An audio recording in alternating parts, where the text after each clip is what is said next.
വിദ്യാമന്ദിർ നന്മിണ്ട രാമായണ മാസാചരണം 3-ാം ദിവസം. ഇന്നത്തെ രാമായണ സന്ദേശം നൽകുന്നു doctor AP. Haridas, retired principal, Kottakkal Ayurveda college, Nanmanda സ്വദേശിയാണ്.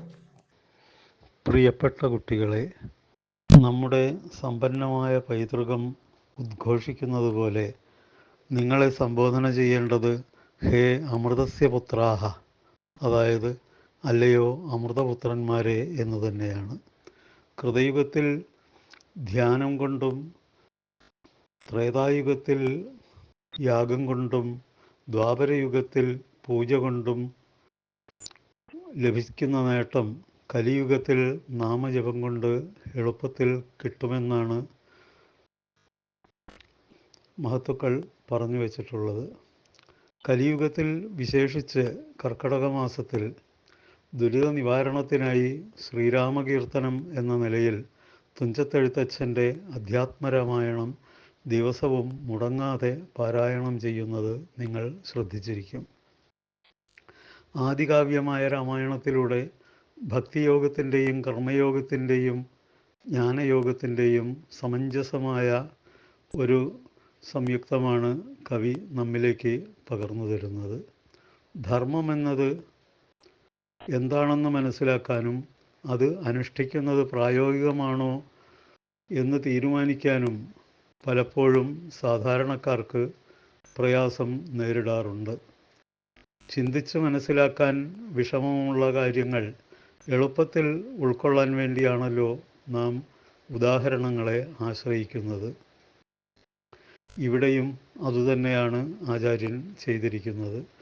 ധർമ്മം എന്തെന്ന് വിശദമായി പഠിക്കുവാൻ അദ്ദേഹം പറഞ്ഞു, രാമോ വിഗ്രഹവാൻ ധർമ്മഃ, അതായത് രാമൻ ജീവിതത്തിലൂടെ നൽകിയ നിർദ്ദേശങ്ങൾ അനുസരിക്കൂ, അദ്ദേഹം ധർമ്മത്തിൻ്റെ മൂർത്തിമദ്ഭാവമാണ്.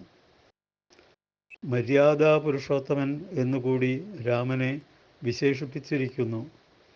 പുത്രധർമ്മം, ഭർതൃധർമ്മം, രാജ്യധർമ്മം എന്നിങ്ങനെ വ്യത്യസ്ത ധർമ്മങ്ങൾ നിർവഹിച്ച് സ്വയം മാതൃക കാട്ടിത്തന്ന രാമനല്ലാതെ മറ്റാരുണ്ട് ധർമ്മം ഇപ്രകാരം വെളിവാക്കുവാൻ?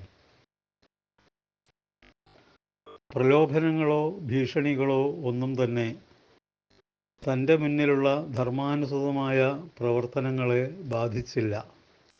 പ്രകൃതിയെയും വിവിധതരം വൃക്ഷലതാദികൾ, വിവിധ പക്ഷിമൃഗാദികൾ, വിവിധ ജീവിത രീതികൾ, മനുഷ്യൻ്റെ വ്യത്യസ്ത ചിന്താഗതികൾ, ജീവിത രീതികൾ എന്നിവ രാമായണത്തിൽ കാണുന്നു.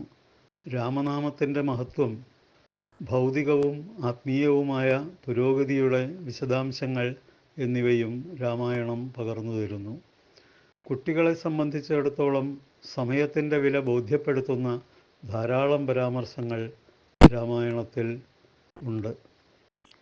കാലം കളയാതെ, വൃഥാ നേരം കളയാതെ, ഉടനെ താമസിയാതെ കാര്യങ്ങൾ ചെയ്യാനുള്ള ഉപദേശങ്ങൾ രാമായണത്തിലുണ്ട്.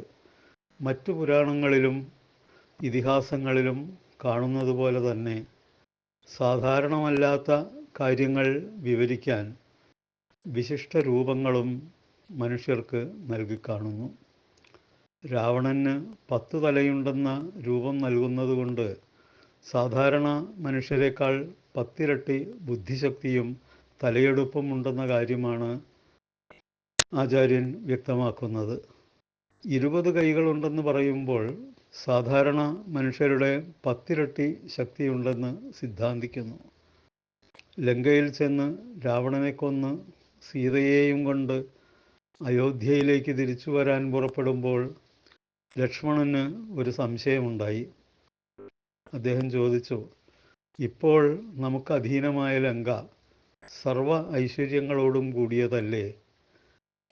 ഇനി ഇവിടെ തന്നെ താമസിച്ചാൽ പോരെ? എന്തിനാണ് നാം അയോധ്യയിലേക്ക് മടങ്ങുന്നത് എന്നൊക്കെ. രാമൻ്റെ മറുപടി നോക്കൂ. ലങ്ക സ്വർണമയി ആണെന്നത് ശരി തന്നെ, പക്ഷേ അത് എനിക്ക് രുചിക്കുന്നില്ല, ഇഷ്ടപ്പെടുന്നില്ല. എന്തെന്നാൽ പെറ്റമ്മയും പിറന്ന നാടും സ്വർഗത്തേക്കാൾ മഹത്തരമാണ്. അഭിസ്വർണമയീ ലങ്ക നമേ ലക്ഷ്മണ രോചതേ ജനനീ ജന്മഭൂമിശ്ച സ്വർഗാദപി ഗരീയസി. ഏറ്റവും പ്രധാനമായ രാമായണ സന്ദേശവും ഇതുതന്നെയല്ലേ?